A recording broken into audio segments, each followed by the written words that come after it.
Hello दोस्तों, कैसे हो? आई होप दोस्तों अच्छे होंगे। दोस्तों, आज का नेक्स्ट वीडियो है चिकित्सा गाइड का एनीमिया रक्ताल्पा। बहुत पहले से ही एनीमिया के लिए रक्तहीन शब्द का प्रयोग होते आ रहा है। जहाँ तक पेशेंट की प्रकृति का संबंध है, रक्तहीनता शब्द बिल्कुल ठीक है। किसी भी एनीमिया के पेशेंट को ब्लड की कमी, ह्यूमन बॉडी में ब्लड के रेड ब्लड सेल की संख्या और तथा ब्लड में उपस्थित हीमोग्लोबिन की मात्रा कम हो जाना ही एनीमिया कहलाता है। इस प्रकार जब ब्लड आयरन की कमी और हीमोग्लोबिन की मात्रा कम हो जाती है तो यह डिजीज़ हो जाती है। किसी भी कारण से शरीर में ब्लड कम पड़ जाए तो भी एनीमिया हो जाता है। यह दो प्रकार का होता है: आयरन डेफिशिएंसी एनीमिया, लो अल्प ताज्य रक्ताल्प। सेकंड है पर्निशियस एनीमिया, मतलब संघातिक रक्ताल्प। इसमें सबसे फर्स्ट है आयरन डेफिशिएंसी एनीमिया। इस प्रकार का एनीमिया जनसाधारण में अधिक देखने को मिलता है। यह डिजीज़ पूरे वर्ल्ड में पाई जाती है। हमारे देश में यह एनीमिया बहुत अधिक देखने को मिलता है। आयरन डेफिशिएंसी कई कारणों से उत्पन्न होती है, जैसे भोजन में आयरन की कमी,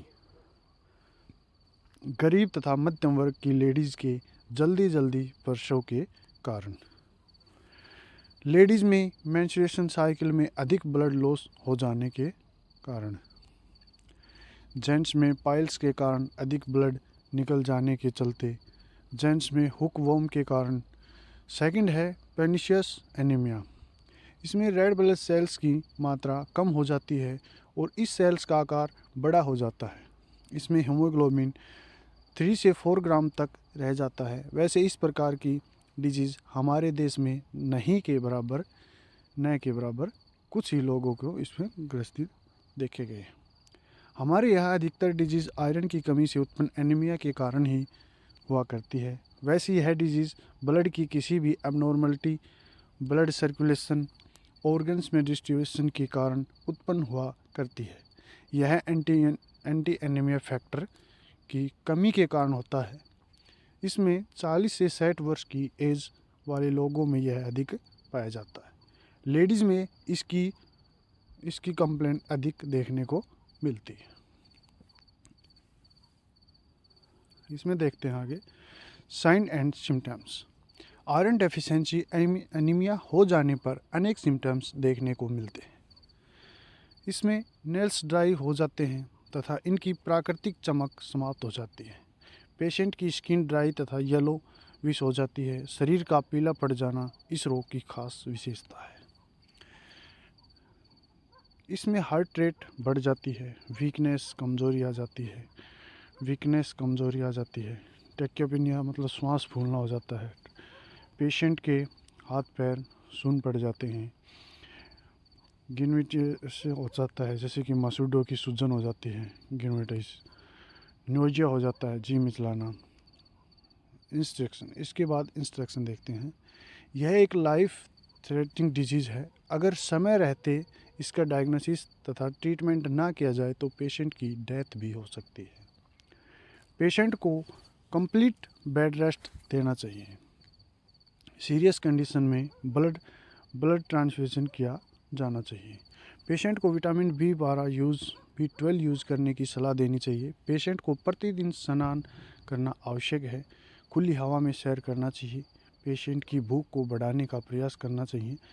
इसमें ट्रीटमेंट देखते हैं। एनीमिया का ट्रीटमेंट करने से पहले हमेशा इसका कारण जानना चाहिए कि खान पान की कमी या हुकवॉर्म या पाइल्स को मस्सा बोलते हैं, पर वेजाइनल ब्लीडिंग या अन्य कारणों से एनीमिया होता है। अगर हुकवॉर्म इसका कारण है तो डीवॉर्मिंग करना ज़रूरी है। टेबलेट आती है इसका बेंडी नाम से, एल्बेंडाजोल 400 mg, एक गोली रोज़ाना 3 दिन तक, और फिर इसे सप्ताह में एक बार 4 सप्ताह तक दी जानी चाहिए। बच्चों के लिए एक सस्पेंशन आती है, बेंडी एल्बेंडाजोल दिया जाना चाहिए।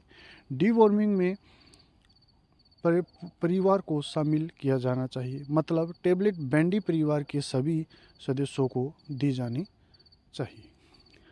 इसके साथ ही आयरन की पूर्ति हेतु कैप्सूल आते हैं, फिफोल चैड के नाम से आते हैं। Carbonyl iron, folic acid and zinc रोज़ाना एक गोली खाने के बाद अथवा एक आता है डेक्सोरेंस, रोज़ाना एक गोली खाने के आधे घंटे बाद, अथवा सिरप आती है डेक्सोरेंस की 2 चम्मच सुबह शाम खाने के बाद इसके साथ ले सकते हैं।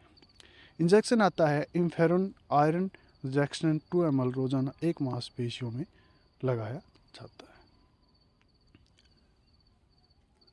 लेकिन इंजेक्शन इम्फेरन 2 ml मांसपेशियों में लगाने से पहले एक बार उसे 0.5 ml सबक्यूटेनियस लगाकर 5 मिनट तक देख लेना चाहिए कि मरीज की रिएक्शन तो नहीं है। अगर रिएक्शन हो तो इंजेक्शन इम्फेरन मांसपेशियों में रोज़ाना एक लगाया जा सकता है। इसके अलावा इंजेक्शन फैकिंस 100 ml iron sucrose injection 5 ml NS 500 ml में डालकर सिराओं के माध्यम से सप्ताह में 3 बार लगाया जा सकता है। उपरोक्त उपचार के साथ 2 चम्मच प्रोटीन पाउडर दूध के साथ सुबह शाम भी दिया जाना